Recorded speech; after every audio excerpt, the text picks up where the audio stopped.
নবম শ্রেণীর ছাত্রছাত্রীরা বছরের শুরু থেকে তোমরা বাংলা বিষয়টাকে কিভাবে পড়বে, টেক্সটের প্রশ্ন উত্তর কিভাবে তৈরি করবে বা তোমাদের প্রশ্নের মান কত থাকে এই বিষয়ে আমি এর আগে আলোচনা করেছি। আজকে দেখো তোমাদের সাহিত্য সঞ্চয়ন বইয়ের প্রথম পাঠ্য কলিঙ্গ দেশের ঝড় বৃষ্টির ওপরে কিছু তোমাদের কবিতাটার বিষয়বস্তুতে ঢোকার আগে কিছু তথ্য জানার দরকার, সে বিষয়ে আলোচনা করছি। প্রথমে তোমরা তোমাদের বইয়ের সূচিপত্রটায় দেখো, প্রথমেই রয়েছে পাঠ্য হিসেবে কলিঙ্গ দেশে ঝড় বৃষ্টি, লেখা হচ্ছে মুকুন্দ চক্রবর্তী। এরপর কবিতার মধ্যে রয়েছে তোমাদের নগর কবিতা অজিত দত্তের লেখা, খেয়া রবীন্দ্রনাথ ঠাকুরের লেখা, আকাশে সাতটি তারা জীবনানন্দ দাশের লেখা, আবহমান কবিতার কবি হচ্ছেন নীরেন্দ্রনাথ চক্রবর্তী, ভাঙার গান কবিতার কবি কাজী নজরুল ইসলাম, আমরা সত্যেন্দ্রনাথ দত্তের লেখা। তা পাঠ্য হিসেবে এই কবিতাগুলি তোমাদের বইয়ে রয়েছে। নবম শ্রেণীতে সারা বছর ধরে তোমরা এই কবিতাগুলো বা এই পদ্য অংশগুলো পড়বে। প্রথম যে তোমাদের পাঠ্য কলিঙ্গ দেশে ঝড় বৃষ্টি মুকুন্দ চক্রবর্তীর লেখা, তা বাদবাকি যে কবিতাগুলোর কবির নাম তোমরা শুনলে সেখানে কিন্তু সবার নাম তোমরা কম বেশি সবাই জানো, সবাই অবগত এই সমস্ত কবিদের নাম সম্পর্কে, কিন্তু মুকুন্দ চক্রবর্তীর নাম তোমরা এর আগে মনে হয় শোনোনি, খুব সম্ভবত শোনোনি। তা কবি সম্পর্কে আগে আমরা একটু জানবো।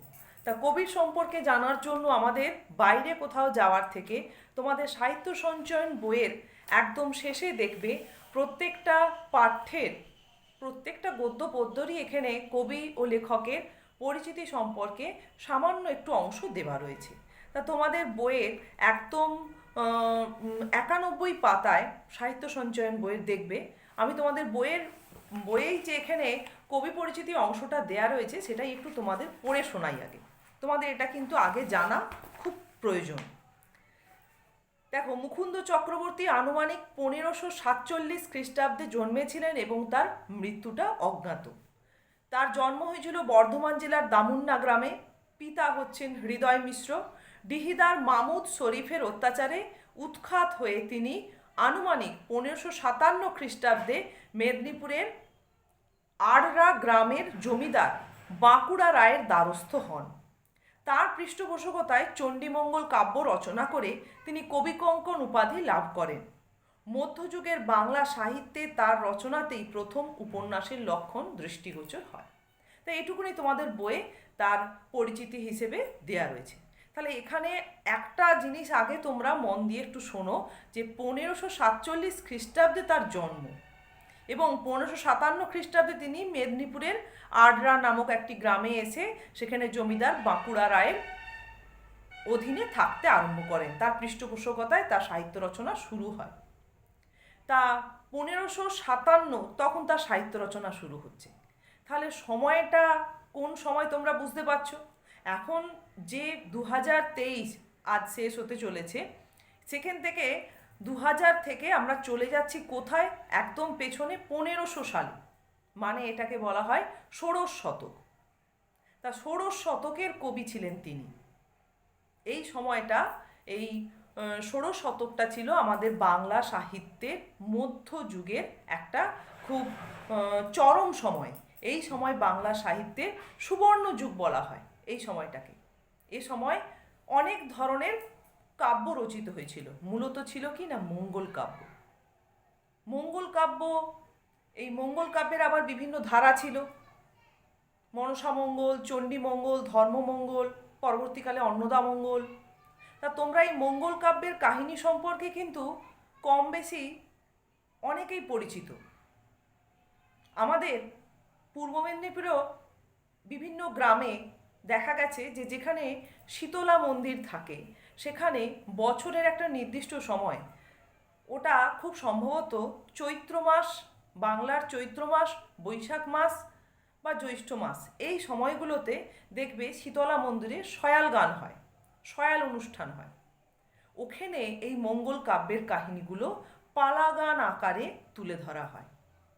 ওখানে যে নাটক বলো, যাত্রাপালা বলো, যেটা সংগঠিত হয় ওখানে মূলত এই মঙ্গল কাব্যের কাহিনীগুলোই তুলে ধরা হয়। তা আমরা এখানে এই চণ্ডীমঙ্গল কাব্য যে রচিত হয়েছিল সেই সময়, সেই চণ্ডীমঙ্গল কাব্যের একজন অন্যতম কবি হচ্ছেন মুকুন্দ চক্রবর্তী। তাহলে মুকুন্দ চক্রবর্তী কোন সময়ের কবি এটা আমরা বুঝে নিলাম। আর এই মধ্যযুগ যে সময়টাকে বলা হচ্ছে, তোমরা এতটা প্রাচীন মধ্য আধুনিক এত তোমাদের বোঝার এখন দরকার নেই। তবে মুকুন্দ চক্রবর্তী যে সময় চণ্ডীমঙ্গল কাব্য লিখছিলেন, সেই সময় বাংলা হিন্দুদের যে দেবদেবীদের নিয়েই, এই সমস্ত মঙ্গল কাব্যেই হিন্দুদের দেবদেবীদের নিয়েই তাদের কিভাবে মর্তে পূজা প্রচার করা যায় সেই সব নিয়েই কিন্তু এই মঙ্গল কাব্যগুলো রচিত হয়েছিল। তাই এখানেও চণ্ডীমঙ্গল কাব্যে দেবী চণ্ডী কিভাবে তার মর্তে পূজা প্রচার করেছিলেন সেই কাহিনী চণ্ডীমঙ্গল কাব্যে রয়েছে। এবং মুকুন্দ চক্রবর্তী, যিনি বাঁকুড়া রায়ের জমিদার বাঁকুড়া রায়ের অধীনে ছিলেন, তিনি তার অধীনে থেকে সাহিত্য রচনা করেছিলেন এবং তার কাব্য যেটা চণ্ডীমঙ্গল কাব্য সেগুলো অনেক নামেই পরিচিত। তাকে কখনো বলা হচ্ছে অভয়ামঙ্গল, অম্বিকা মঙ্গল। তা এই মঙ্গল কাব্যের খণ্ড রয়েছে, চণ্ডীমঙ্গল কাব্য যে মুকুন্দ চক্রবর্তীর লেখা। এবারে আমরা মুকুন্দ চক্রবর্তীর লেখা যে কাব্যগ্রন্থ চণ্ডীমঙ্গল যে কাব্যগ্রন্থ তার বিষয়বস্তুতে যাচ্ছি। মানে আমরা দুম করে কলিঙ্গ দেশে ঝড় বৃষ্টি পড়তে চলে গেলাম। কলিঙ্গ দেশে যে এত ব্যাপক হারে ঝড় বৃষ্টি, দুর্যোগ, বজ্র বিদ্যুতের সহযোগে যে একটা বিশাল প্রতিকূল পরিস্থিতির সৃষ্টি, এর পেছনে কারণটা আগে আমাদের জানতে হবে। আমরা এই কবিতার যেখানে যে প্রশ্নেরই উত্তর দিতে যাই না কেন, আমাদের এই কাহিনীর পূর্বসূত্রটা সব সময় কিন্তু কাজে লাগবে। তা সেই ভিত্তিতে দেখা যাচ্ছে কাহিনীর চণ্ডীমঙ্গল কাহিনীর মধ্যে দুটি খণ্ড রয়েছে মুকুন্দ চক্রবর্তীর লেখা এই চণ্ডীমঙ্গল কাহিনীর। একটি হচ্ছে আকেটিক খণ্ড আর একটা হচ্ছে বণিক খণ্ড। তা আকেটিক খণ্ডের মধ্যে আবার উপাখ্যান হচ্ছে এখানে কালকেতুর উপাখ্যান। কালকেতুর উপাখ্যানের যে অংশ, একদম প্রথমেরই অংশ, কলিঙ্গ দেশের ঝড় বৃষ্টি আরম্ভ, সেখান থেকেই কিন্তু পাঠ্য আকারে কিছুটা অংশ নেওয়া হয়েছে, যেটা আমাদের সাহিত্য সঞ্চয়ন বইয়ে নাম দেওয়া হয়েছে কলিঙ্গ দেশের ঝড় বৃষ্টি। তাহলে এই কলিঙ্গ দেশের ঝড় বৃষ্টির প্রসঙ্গটা এলো কী করে? পৌরাণিক কাহিনী নিয়েই তো লেখা, পৌরাণিক দেবদেবীদের নিয়েই তো এই চণ্ডীমঙ্গল কাব্য লেখা। তা সেখানে আমরা কি দেখি না, স্বর্গে শিবের উপাসক ছিলেন নীলাম্বর। তা তাকেই সামান্য অপরাধে অভিশাপ দেন এবং অভিশাপ গ্রস্ত হয়ে তাকে মর্তে মানুষ রূপে জন্মগ্রহণ করতে হয় ব্যাধের পরিবারে, এবং তার নাম হয় কালকেতু। পরবর্তী কাহিনীতে আমরা ফুল্লরা, যাকে কালকেতু স্ত্রী হিসেবে পাবো, সেও কিন্তু স্বর্গ থেকে শাপগ্রস্ত হয়ে মর্তে জন্মগ্রহণ করেছিল। তা কালকেতু ব্যাধের পরিবারে জন্মেছিল এবং ধীরে ধীরে পশু শিকার করা বা কিভাবে পশুর মাংস বাজারে বিক্রি করা এই সব বিষয় সে দক্ষ হতে আরম্ভ করে। এবং যখন সে বড় হয় তার ফুল্লরার সঙ্গে সাক্ষাৎ হয় এবং ফুল্লরার সঙ্গে তার বিবাহ হয়। কালকেতু এবং ফুল্লরা দুজনের সংসারে যে খুব স্বাচ্ছন্দ্য ছিল তা একবারেই নয়। দারিদ্রতার সঙ্গেই তারা লড়াই করে তাদের সংসার পরিবার অতিবাহিত করত। তা সেখানে কালকেতু কী করতো, সারাদিন ধরে বনে পশু শিকার করতে যেত, আর ফুল্লরা তার স্বামীর শিকার করে আনা সেই পশুর মাংস ছাড়িয়ে বাজারে বিক্রি করত এবং অর্থ উপার্জন করত। এভাবে তারা দুজনে অর্থ উপার্জন করে তাদের দিনপাত করত। এরপর ধীরে ধীরে কালকেতু পশু শিকার করতে করতে খুব দক্ষ হয়ে উঠল। তখন বনের পশুরাও ভয় পেতে আরম্ভ করলো। বনের পশুরা তখন ভয় কী করলো না, দেবী চণ্ডীর কাছে গিয়ে সাহায্য প্রার্থনা করলো। দেবী চণ্ডীও সেই সময় মর্তে পূজা প্রচার করবার জন্য একটা উপায় খুঁজছিলেন। তখন দেবী চণ্ডী দেখলেন যে এটাই একটা উপায়। তিনি কি করলেন না, বনের সমস্ত পশুদেরকে লুকিয়ে দিলেন যাতে কালকেতু না শিকার করতে পারে, এবং নিজে একটি স্বর্ণ গধিকার বেশ ধারণ করে বনের মধ্যে পথে পড়ে থাকলেন। কালকেতু একদিন শিকার না পেয়ে খুব হতাশ হয়ে ফিরছিল এবং ফেরার পথে শেষে স্বর্ণগধিকাকেই দেখে তাকেই বেঁধে বাড়ি নিয়ে যায়। এরপর স্বর্ণগধিকাকে গৃহের অভ্যন্তরে রেখে, বাড়ির ভেতরে রেখে কালকেতু যখন তার স্নান খাওয়া সারতে যায়, ইতিমধ্যে তার স্ত্রী ফুল্লরা গৃহে ফিরে এসে দেখেন যে গৃহের মধ্যে এক সুন্দরী রমণী। ফুল্লরা প্রথমে কালকেতু দ্বিতীয় বিবাহ করেছে এই ভুল ভেবে ভীষণ ভেঙে পড়ে, মানে নানাভাবে কালকেতুকে ভর্ৎসনাও করতে আরম্ভ করে। কিন্তু দুজনেই যখন গৃহের ভেতরে আসে তখন দেবী চণ্ডী তাদেরকে আসল রূপ দেখান এবং কালকেতুকে 7 ঘোড়া স্বর্ণমুদ্রা দান করে ধন দান করেন, সম্পদ দান করেন। করে তিনি কালকেতুকে একটি নগর নির্মাণ করার, অর্থাৎ যেটি গুজরাট নগর নির্মাণ করার কথা বলেন এবং সেই নগরে দেবীর মন্দির প্রতিষ্ঠা করে দেবীর পূজা প্রচারের কথা বা আদেশ তিনি দেন। কালকেতু এবং ফুল্লরা দুজনেই দেবীর আদেশ পেয়ে রীতিমতো সেই কাজে সংযুক্ত হন। দুজনে মিলে লোকবল সহযোগে সেই কাজ তারা করতে থাকে। ধীরে ধীরে দীর্ঘ সময় অতিক্রান্ত হওয়ার পর যখন সেই গুজরাট নগর নির্মাণ করে ফেলে কালকেতু, কিন্তু সেই নগরে বসবাস করবার মতো কোনো জনমানব ছিল না। কালকেতু যে নগরে, গুজরাট নগরে যেখানে সে বসবাস করত, সেখানে যে সামান্য জনসংখ্যা ছিল তা দিয়ে কিন্তু সেই নবনির্মিত গুজরাট নগরের সংকুলান হবে না।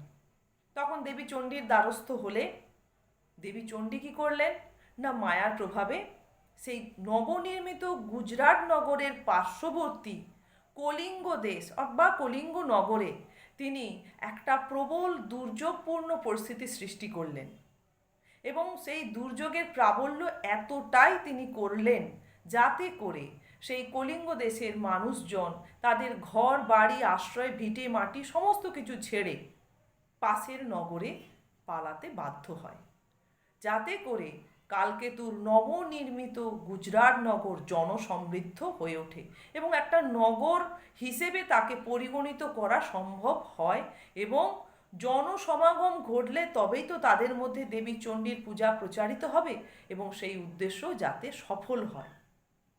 এভাবেই কালকেতুর নবনির্মিত গুজরাট নগর জনসমৃদ্ধ হয়ে উঠল।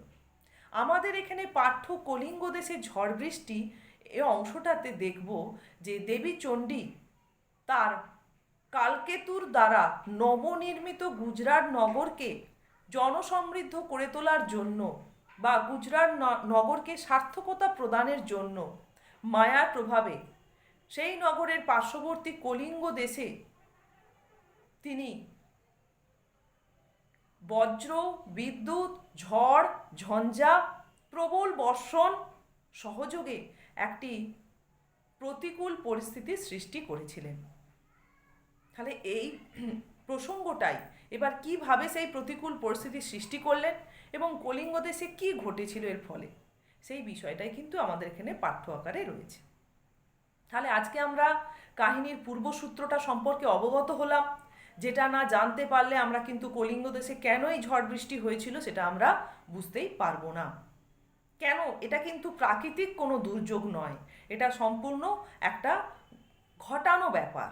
এখানে পৌরাণিক কাহিনী রয়েছে এর পেছনে।